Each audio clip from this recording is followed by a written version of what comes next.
السلام علیکم، آپ کی اپنی انوشی آپ کے ساتھ ہے۔ اپنی آج کی ویڈیو میں امید کرتی ہوں کہ آپ سب بالکل خیریت سے ہوں گے، اور میں دعا کرتی ہوں کہ آپ سب جہاں رہیں خوش رہیں، شاد و آباد رہیں، ہنستے مسکراتے رہیں۔ میں آپ کو سنا رہی ہوں ایڈوکیٹ مرزا امجد بیگ کی ایک کرائم سٹوری جس کا نام ہے حسن گرفتہ۔ تو چلیں شروع کرتے ہیں۔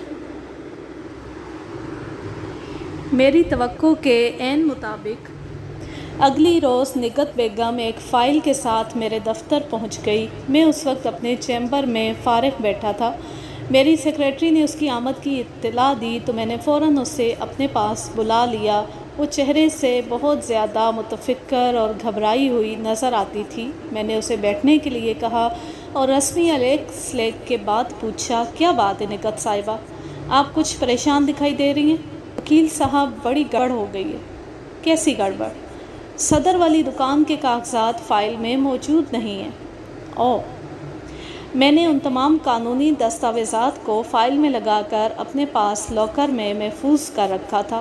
باقی تمام کاغذات اس فائل میں موجود ہیں سوائے دکان کے۔ کیا آپ نے اس فائل کو کسی بینک کے لاکر میں رکھا ہوا تھا؟ میں نے اپنی تسلی کے لیے پوچھ لیا۔ نہیں جناب، یہ فائل میری الماری کے لاکر میں رکھی تھی۔ کیا اس لاکر تک آپ کے بیٹے کی رسائی ممکن ہے؟ جی ہاں، جہاں اعتماد ہو وہاں شک کا سوال ہی پیدا نہیں ہوتا۔ میں تو کبھی بھول کر بھی نہیں سوچ سکتی تھی کہ ادریس اس فائل میں سے کوئی اہم کاغذ نکالنے کی کوشش کرے گا، لہٰذا میں نے لاکر کی چابی کو کبھی بھی کسی خفیہ مقام پر چھپا کر رکھنے کی کوشش نہیں کی تھی۔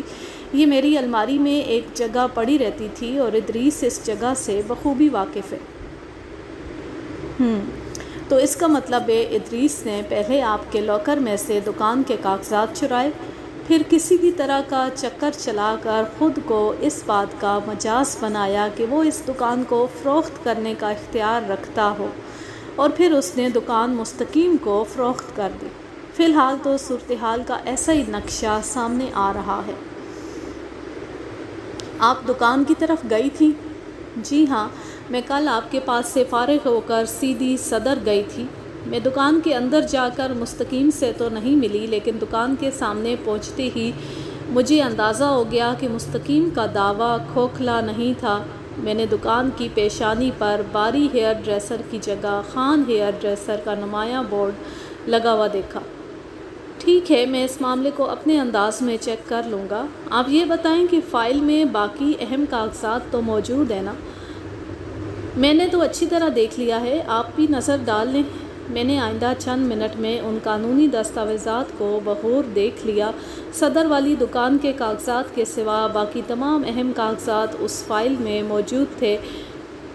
جب میں ان کاغذات کا مطالعہ کر رہا تھا تو ایک خیال بڑی سرعت سے میرے دماغ میں چمکا۔ میں نے نگہت بیگم سے پوچھا، پچھلے چند ماہ میں آپ کے بیٹے نے کسی قسم کے قانونی کاغذ پر آپ سے کوئی دستخط وغیرہ تو نہیں لیے تھے؟ اس نے اس طرح چونک کر مجھے دیکھا جیسے میں نے اس سے کوئی نہایت ہی اہم سوال کر دیا ہو۔ چند لمحات کے بعد اس نے مجھے بتایا، مجھے یاد آ رہا ہے، ادریس نے 4-5 یا پھر 6-7 ماہ قبل انکم ٹیکس کے کاغذات پر مجھ سے 3-4 جگہ دستخط کروائے تھے۔ انکم ٹیکس کے کاغذات؟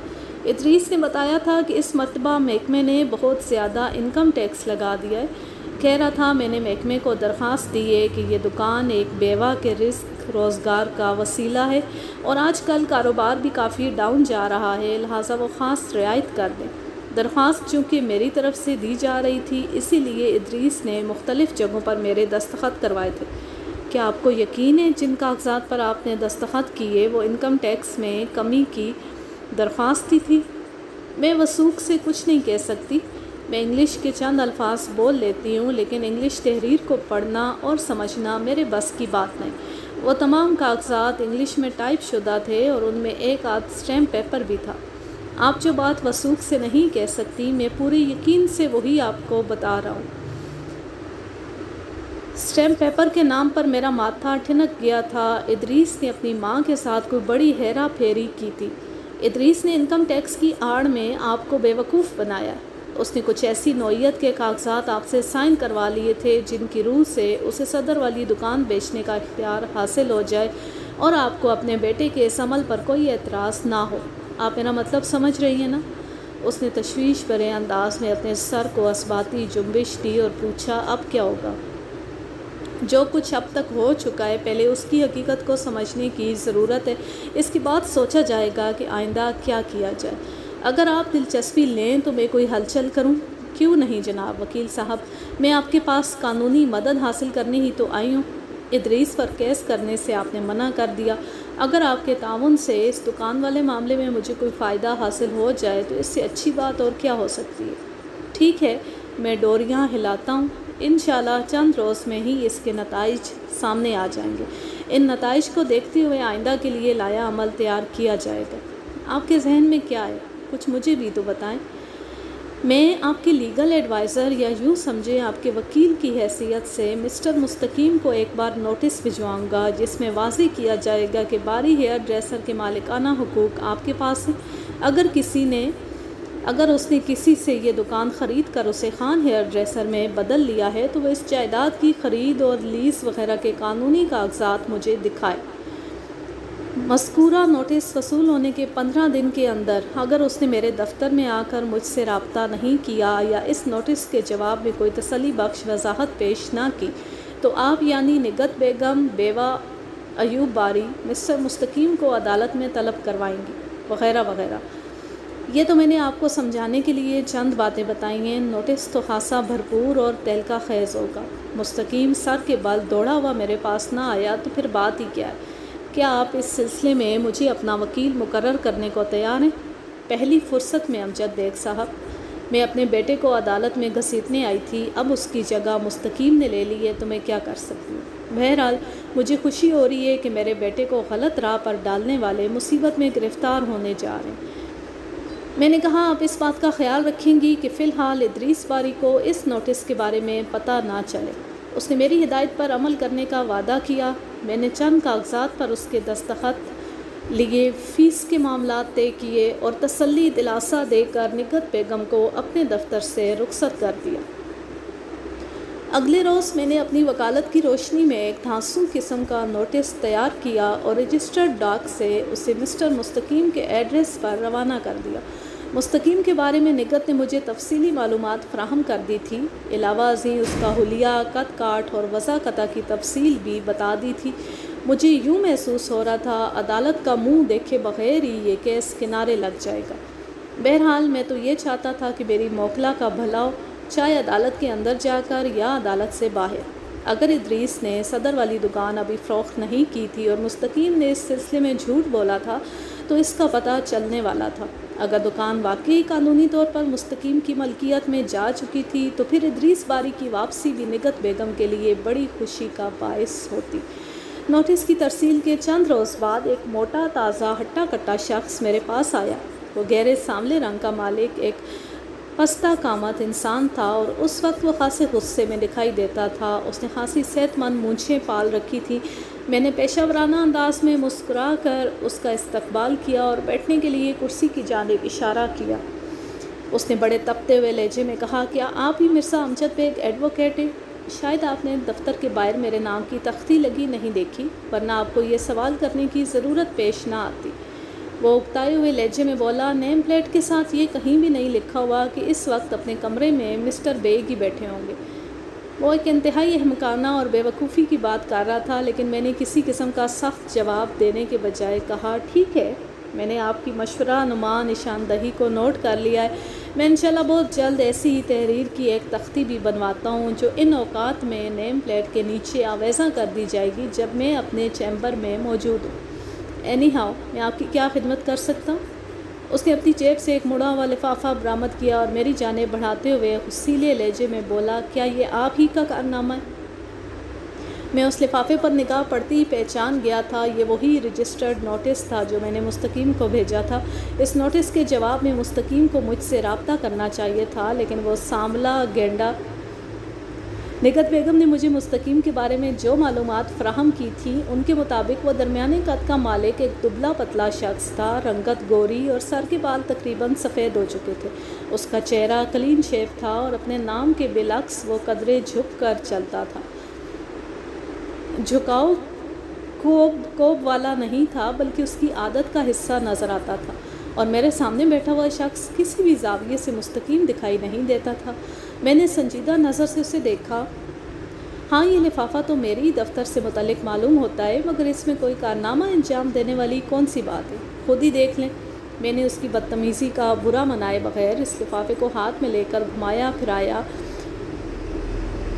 یہ نوٹس میں نے مسٹر مستقیم کو بھیجا تھا۔ کیا آپ مستقیم ہیں؟ میں مستقیم نہیں بلکہ ایڈی خان ہوں، اللہ داد خان۔ ایڈی خان صاحب؟ تو اس کا مطلب ہے نوٹس کے جواب میں آپ مستقیم کی طرف سے کسی وضاحت کے لیے میرے پاس آئے۔ آپ کا اندازہ بالکل غلط ہے مسٹر بیگ۔ مستقیم کی حیثیت میرے ایک ملازم جیسی ہے۔ میں نے اسے خان ہیئر ڈریسر کی نگرانی اور انتظام وغیرہ کے لیے دکان پر بٹھایا ہے۔ اس دکان کا اصل مالک میں ہوں۔ میں نے ادریس باری نامی ایک شخص سے وہ دکان خریدی ہے، اور باقاعدہ قانونی لکھت پڑھت کے ساتھ۔ ادریس نے خود کو اس جائیداد کا مالک ثابت کیا تھا، اس کے بعد ہی یہ سودا ہوا ہے۔ میری سمجھ میں نہیں آ رہا کہ یہ نگہت بیگم کون ہے اور اس نے آپ کے توسط سے یہ نوٹس کیوں بھجوایا ہے۔ میں نے وضاحت کرتے ہوئے کہا، نگہت بیگم ایوب باری کی بیوہ اور ادریس باری کی ماں ہے۔ خان صاحب، دراصل قصہ یہ ہے کہ ایوب باری کے انتقال کے بعد مذکورہ دکان کے مالکانہ حقوق ان ماں بیٹے میں سے کسی کے نام منتقل نہیں ہوئے تھے، لیکن جب نگہت کو پتہ چلا کہ اس کی دکان پر کسی اور کا قبضہ ہو چکا ہے تو وہ پریشان ہو گئی۔ اس نے دکان پر فون کر کے معلومات حاصل کرنے کی کوشش کی تو مستقیم نے بتایا کہ یہ دکان اس نے ادریس باری سے خرید لی ہے۔ اسے یقین نہ آیا تو اس نے اپنے بیٹے سے پوچھا۔ بیٹے نے دکان کی فروخت کی تصدیق کر دی۔ اس کے ساتھ ہی نگہت بیگم پر یہ انکشاف بھی ہوا کہ اس کا بیٹا ادریس باری مستقیم کی بیٹی روبی اور بیبی پر عاشق ہو گیا ہے اور اکثر و بیشتر ان کے گھر کے چکر کاٹتا رہتا ہے۔ وہ تشویش میں مبتلا ہو گئی، بیٹے کو اس خطرناک چکر سے کیسے نکالے، اور یہی تشویش اسے میرے دفتر تک لے آئی۔ نگہت کا خیال ہے کہ مستقیم اور اس کی فیملی کی محلے میں کوئی اچھی پوزیشن نہیں ہے۔ محلے والے انہیں 2 نمبر لوگ سمجھتے ہیں۔ اس بات نے نگہت بیگم کو فکر مند کر رکھا ہے۔ ادریس اور بیبی والا معاملہ تو رہا ایک طرف، نگہت بیگم کو سب سے زیادہ پریشانی اس بات کی ہے کہ اس کی آمدنی کا واحد ذریعہ صدر والی وہ دکان ہاتھ سے کیسے نکل گئی۔ ادریس باری کو قانوناً یہ حق حاصل نہیں کہ وہ اپنی والدہ کے علم میں لائے بغیر بالا ہی بالا اس جائیداد کو فروخت کر دے۔ میں یہ جاننا چاہتا ہوں کہ ادریس نے ایسا کون سا چکر چلایا ہے جو وہ دکان کی فروخت میں کامیاب ہو گیا۔ اسی مقصد کی خاطر میں نے مستقیم کو نوٹس بھیجا تھا، جس کے جواب میں آپ آ گئے۔ دیکھیں وکیل صاحب، میری وضاحت کے بعد اس کا غصہ اور برہمی اڑن چھو ہو گئی۔ جہاں تک مستقیم کے محلے والوں کی ان کے بارے میں رائے کا تعلق ہے تو اس سلسلے میں کسی کی زبان نہیں روکی جا سکتی۔ میں ان لوگوں کو ذاتی طور پر جانتا ہوں۔ دراصل مستقیم کی بیوی فیروزہ میرے دفتر میں کام کرتی ہے۔ نادر کے ٹاور کے علاقے میں خان ٹریڈنگ کمپنی کے نام سے میرا کاروبار ہے۔ میں جانتا ہوں یہ لوگ تھوڑے آزاد خیال اور ماڈرن ہیں، جس کے سبب لوگ انہیں اچھا نہیں سمجھتے، جو کہ انتہائی نامعقول بات ہے۔ بہرحال فیروزہ نے مجھ سے کہا تھا کہ میں نے صدر والی جو دکان خریدی ہے وہاں اس کی شوہر کو رکھ لوں۔ مجھے کسی نہ کسی کو تو رکھنا ہی تھا۔ میں نے اپنی دکان مستقیم کے سپرد کر دی۔ نگہت بیگم کے بیٹے ادریس باری سے فیروزہ کے گھر ہی میں میری ملاقات ہوئی تھی۔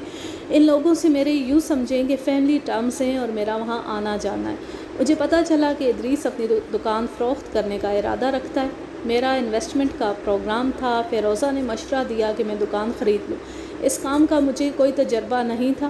فیروزہ نے اپنے شوہر کا نام پیش کرتے ہوئے مجھ سے درخواست کی کہ میں اس دکان کے معاملات مستقیم کو سونپ دوں۔ وہ بڑی خوش اسلوبی سے کاروبار کو سنبھال لے گا۔ میں نے اس کی بات مان لی، اور جہاں تک اس بات کا تعلق ہے کہ ادریس باری اس جائیداد کو فروخت کرنے کا اختیار رکھتا تھا یا نہیں، جائیداد کی خرید و فروخت کا مجھے وسیع تجربہ ہے۔ اس سلسلے میں کسی قسم کا دھوکہ نہیں کھا سکتا۔ میں نے اس دکان کے کاغذات دیکھ کر اچھی طرح تسلی کر لی تھی کہ وہ ادریس باری ہی کی ملکیت ہے۔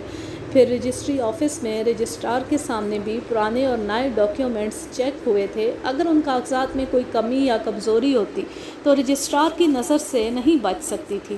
اور اب تو دکان کی نئی لیز جو کہ میرے نام ہے اس کے کاغذات بھی مجھے مل گئے۔ میں نے گھپلے والی جائیداد نہیں خریدی بیگ صاحب۔ اس کے لہجے کا اعتماد بتاتا تھا کہ وہ مضبوط پاؤں پر کھڑا تھا۔ آپ کی بات سمجھ میں آ رہی ہے خان صاحب، لیکن میری بلکہ نکہت بیگم کی تسلی کے لیے آپ کو ایک کام کرنا ہوگا۔ آپ اسے کار خیر سمجھ لیں۔ جی بتائیں، میں آپ لوگوں کے لیے کیا کر سکتا ہوں؟ میں ایک نظر اس دکان کے ڈاکیومنٹس دیکھنا چاہتا ہوں، پرانے اور نئے دونوں۔ وہ پرانی دستاویزات جن کے مطابق وہ جائیداد پہلے ایوب باری اور پھر ادریس باری کی ملکیت تھی، اور وہ نئی دستاویزات جن کی روح سے آپ اب اس دکان کے مالک ہیں۔ آپ کے نام لیز والے کاغذات کے ساتھ ہی دکان کی ملکیت کا پرانا دستاویزی ریکارڈ بھی موجود ہوگا۔ جی ہاں، بالکل موجود ہے، لیکن یہ سارے اہم کاغذات میرے گھر پر رکھے ہوئے ہیں اور میں انتہائی مصروف آدمی ہوں۔ آپ کو زحمت کر کے میرے غریب خانے تک آنا ہوگا۔ آپ کی رہائش کراچی کے کس علاقے میں؟ البیلا، اس نے مختصر جواب دیا۔ اچھا، وہ البیلا جو لس بیلا کے قریب ہے؟ یہ گارڈن ویسٹ کا علاقہ ہے نا؟ جی ہاں، بالکل۔ اس نے اپنے گھر کا ایڈریس مجھے نوٹ کروا دیا۔ میں نے پوچھا، آپ رات کو کتنے بجے گھر میں ملیں گے؟ میں 9 بجے کے بعد ہی گھر پر ہوتا ہوں۔ ٹھیک ہے، میں فون کر کے کسی روز آپ کے گھر آؤں گا۔ البیلا اور لس بیلا کا علاقہ میرے گھر کے راستے میں پڑتا تھا۔ میں نے یہی سوچا کہ دفتر سے واپسی پر میں ایڈی خان کو ٹچ کر لوں گا۔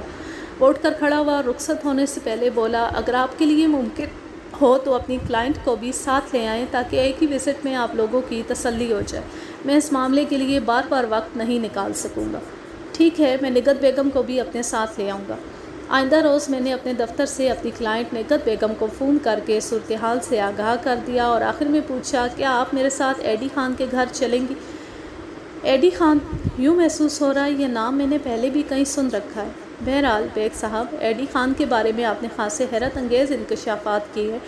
میں اس شخص سے ضرور ملنا چاہوں گی اور وہ دستاویزی ثبوت بھی دیکھنا چاہوں گی جن کی بنا پر وہ ہماری دکان کا مالک بن بیٹھا ہے۔ تو آپ مجھے بتا دیں اس کی طرف کس روز چلے۔ وہ رات کو 9 بجے کے بعد ہی گھر پر ملتا ہے۔ آپ کو میرے دفتر آنا ہوگا۔ ٹھیک ہے، میں آ جاؤں گی۔ آپ مجھے بتا دیں کہ میں کس دن آؤں۔ کل جمعہ ہے اور جمعے کے روز میں جلدی دفتر سے اٹھ سکتا ہوں۔ آپ کل 8 اور 9 بجے کے درمیان میرے دفتر پہنچ جائیں۔ میں فون کر کے ایڈی خان کو بتا دیتا ہوں۔ اس نے مجھے یقین دلایا کہ وہ بروقت میرے پاس پہنچ جائے گی۔ آپ نے ایڈی خان کا پورا نام کیا بتایا تھا؟ اللہ داد خان، میں نے جواب دیا۔ اللہ داد، ایڈی خان۔ کچھ یاد آیا؟ آپ نے یہ نام پہلے کہاں اور کس حوالے سے سن رکھا ہے؟ نہیں، میں یاد کرنے کی کوشش کر رہی ہوں۔ ٹھیک ہے، آپ یہ کوشش جاری رکھیں اور جیسے ہی کچھ یاد آئے فوراً مجھے بتائیں۔ آپ کے بیٹے ادریس باری کا کیا حال ہے؟ وہی حال ہے جو پہلے تھا، زیادہ وقت فیروزہ ہی کے گھر میں گھسا رہتا ہے۔ پتہ نہیں ان لوگوں نے میرے بیٹے کو کیا گھول کر پلا دیا ہے، میری تو کچھ سمجھ میں نہیں آ رہا۔ آپ نے بتایا تھا ادریس باری فیروزہ کی بیٹی روبی عرف بیبی کے عشق میں مبتلا ہے اور اس سے شادی کرنا چاہتا ہے۔ بالکل یہی صورتحال ہے جناب۔ میرے استفسار پر اس نے بتایا ہے کہ روبی بھی اس سے بے پناہ محبت کرتی ہے اور اس کے والدین یعنی فیروزہ اور مستقیم بھی اس شادی کے لیے تیار ہیں۔ اور آپ نے یہ بھی بتایا تھا کہ بیبی نہایت ہی حسین و جمیل اور پرکشش لڑکی ہے۔ جی، اس میں تو کسی شک و شبے کی گنجائش نہیں۔ تو پھر آپ یہ خیال اپنے ذہن سے نکال دیں کہ ان لوگوں نے آپ کے بیٹے کو کچھ گھول کر پلا دیا ہے، بلکہ انہیں ایسا کرنے کی کوئی ضرورت ہی نہیں۔ بیبی نے اپنے حسن کا جادو چلایا ہے، یہ سارا کرشمہ اس کی کشش اور خوبصورتی کا ہے۔ آپ کا بیٹا حسن گرفتہ ہے اور اس قسم کی صورتحال میں دماغ معقول انداز میں سوچنا بھول جاتا ہے۔ حسن گرفتہ انسان کا ہر عمل غیر اختیاری ہو جاتا ہے، اسے اپنے نفع نقصان کا ذرا خیال نہیں رہتا۔ رہا وہ شخص جو اسے سمجھانے کی کوشش کرے تو وہ اسے اپنا دشمن لگنے لگتا ہے۔ اسے ہر سمت اپنے محبوب کی صورت ہی نظر آتی ہے، خوابوں میں، خیالوں میں، تصورات میں، تخیلات میں صرف ایک ہی ذات کی حکمرانی ہوتی ہے، وہ ذات جس پر وہ مر مٹا ہوتا ہے۔ نکہت بیگم نے زہریلے لہجے میں کہا، لیکن ادریس جس ذات کے چکر میں پھنس کر اپنی تباہی و بربادی کو یقینی بنا رہا ہے وہ بڑی بدذات شے ہے بیگ صاحب۔ اگر وہ لوگ شریف اور خاندانی ہوتے تو میں خود ادریس کا رشتہ لے کر ان کے گھر جاتی۔ پتہ نہیں ان لوگوں نے ادریس کے علاوہ اور کس کس کو بیبی کا آسرا دے رکھا ہے۔ ایسے لوگ بہت خطرناک ہوتے ہیں بیگ صاحب۔ کسی طرح میرا ادریس ان کے چنگل سے نکل آئے تو میں اللہ کا لاکھ لاکھ شکر ادا کروں گی اور آپ کا یہ احسان تو میں زندگی بھر یاد رکھوں گی۔ پہلے ہم ایڈی خان سے ملاقات کر کے صورتحال کی حقیقت کو سمجھ لیں، پھر میں ادریس باری کو فیروزہ اینڈ کو سے نکالنے کی کوشش کروں گا۔ اس نے مجھے ڈھیروں دعائیں دیں اور 2-4 رسمی باتوں کے بعد فون بند کر دیا۔ آئندہ روز ہم دونوں ایڈی خان کے گھر پہنچ گئے۔ اس نے سرسری انداز میں ہمارا استقبال کیا اور اپنے ڈرائنگ روم میں بٹھایا۔ مسٹر بیگ، آپ ایک تجربہ کار وکیل ہیں، میں صدر والی دکان کے تمام کاغذات آپ کے سامنے پیش کرتا ہوں، آپ اچھی طرح جانچ پڑتال کر لیں تاکہ آپ لوگوں کی تسلی ہو جائے۔ اس نے ایک ضخیم فائل میرے حوالے کی، میں اس کے مطالعے میں مصروف ہو گیا۔ 10-15 منٹ کی باریک بینی کے بعد میں اس نتیجے پر پہنچا کہ ایڈی خان بالکل سچا تھا، اس نے عین قانونی طریقے سے وہ دکان خریدی تھی، اور اب اس میں کوئی شک نہیں رہا تھا کہ ادریس باری نے اپنی ماں سے انکم ٹیکس کے ان جعلی کاغذات پر جو دستخط کروائے تھے وہی اصل کاغذات تھے جن کی روح سے اسے یہ اختیار مل گیا کہ وہ اس دکان کو فروخت کر سکے اور اس کا واحد مالک بن کر سامنے آ سکے۔ میں نے نگہت بیگم کو صورتحال سے آگاہ کیا تو وہ گہری تشویش میں مبتلا ہو گئی۔ بولی، جب اپنی مرغی صحیح نہ ہو تو پرائے گھر میں انڈا دینے سے اسے کون روک سکتا ہے؟ میں نے اسے مایوسی سے باہر لانے کی کوشش کرتے ہوئے کہا، یہ بات ذہن میں رکھیں کہ مرغی نے ابھی صرف ایک انڈا ہی پرائے گھر میں دیا ہے، اس کے پیٹ میں اور بھی انڈے ہو سکتے ہیں۔ اس سے پہلے کہ وہ ایسی کوئی اور حرکت کرے ہمیں مرغی کو واپس اپنے گھر لانا ہوگا۔ آپ میری بات سمجھ رہی ہیں نا؟ اس نے سر کو اثباتی جنبش دی لیکن منہ سے کچھ نہ بولی۔ اس کے بعد ہم وہاں سے نکل آئے۔ اگلی صبح میں ناشتے سے فارغ ہونے کے بعد عدالت جانے کی تیاری کر رہا تھا کہ نگہت کا فون آ گیا۔ بیگ صاحب، پتہ ہے میں آج رات سو نہیں سکی۔ خیریت؟ ایسا کیا ہو گیا؟ وہ ایڈی خان ہے نا، مجھے اس کے بارے میں یاد آ گیا۔ ادریس نے اس کی تصدیق بھی کی ہے۔ ادریس رات گئے گھر آ گیا تھا۔ آپ کو ایڈی خان کے بارے میں کیا یاد آ گیا؟ مستقیم اور فیروزہ جس مکان میں رہتے ہیں وہ دراصل ایڈی خان کی ملکیت ہے، اس نے انہیں صرف رہنے کے لیے دیا ہوا۔ یہ بات مجھے اس کے محلے داروں نے بتائی تھی۔ وہ ایڈی خان کے نام سے تو واقف نہیں، لیکن انہوں نے مجھے اس شخص کا جو حلیہ بتایا تھا وہ ایڈی خان پر فٹ بیٹھتا ہے۔ ان کا کہنا ہے یہ شخص اکثر و بیشتر فیروزہ کے گھر آتا ہے۔ میں نے اس مکان کے حوالے سے جب ادریس سے پوچھا تو اس نے تصدیق کر دی کہ فیروزہ والے مکان کا مالک ایڈی خان ہی ہے۔ بیگ صاحب، مجھے تو یہ شخص بہت ہی خطرناک لگتا ہے۔ آپ کے خیال میں ایڈی کن معنوں میں خطرناک ہے؟ میں محسوس کرتی ہوں کہ وہ پوری طرح مستقیم اور فیروزہ سے ملا ہوا ہے۔ ان سب نے ایک سوچی سمجھی سازش کے تحت میرے بیٹے کو ایک سنہری جال میں پھانس رکھا ہے۔ ایڈی خان نے بڑی مہارت سے ادریس کو اپنے شیشے میں اتارا اور اسے صدر والی دکان ہتھیا لی۔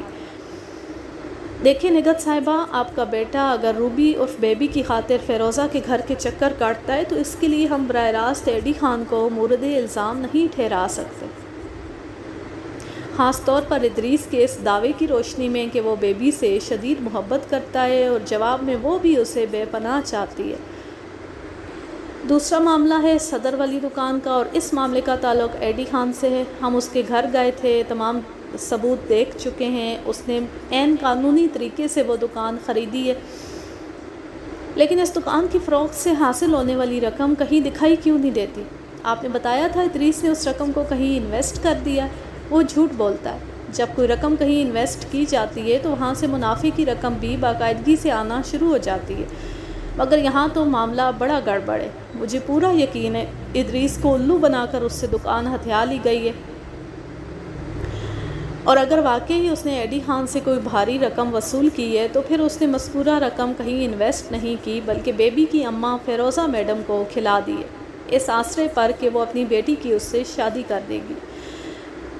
تو اس صورت میں ہم فیروزہ یا ایڈی خان کو قصوروار نہیں ٹھہرا سکتے۔ سارا قصور آپ کے بیٹے ادریس باری کا ہے، اور یہ نہایت ہی کڑوا سچ ہے نگہت صاحبہ۔ میں جانتی ہوں، لیکن مجھے سمجھ نہیں آ رہا کہ میں ادریس کو اس بھنور سے کیسے نکالوں۔ کیا آپ میرے مشورے پر عمل کرنے کو تیار ہیں؟ بالکل، کیوں نہیں، آپ جو کہیں گے میں کرنے کو تیار ہوں۔ بس تو پھر ٹھیک ہے، آپ اپنے بیٹے کو میرے پاس لانے کے لیے تیار کریں کسی بھی بہانے۔ میں اس سے ایک تفصیلی ملاقات کرنا چاہتا ہوں اور دیکھنا چاہتا ہوں کہ اس کے عشق کا بخار کتنی ڈگری پر ہے۔ میں اس سے طریقے سلیقے سے بات کروں گا اور جب محسوس کروں گا کہ لوہا گرم ہو چکا ہے تو میں ایک کاری چوٹ لگا دوں گا۔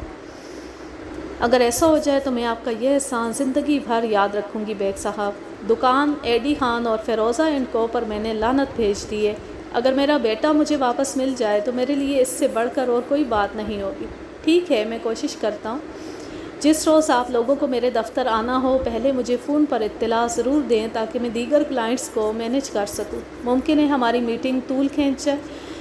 بیگ صاحب میں پہلے ادریس سے بات کرتی ہوں، پھر آپ کو فون کر کے بتاؤں گی۔ آج کے لیے بس اتنا ہی، اب میں لیتی ہوں آپ سے اجازت۔ جا رہے ہیں، خوش رہیں، شاد و آباد رہیں، ہنستے مسکراتے رہیں۔ اللہ حافظ، اللہ نگہبان۔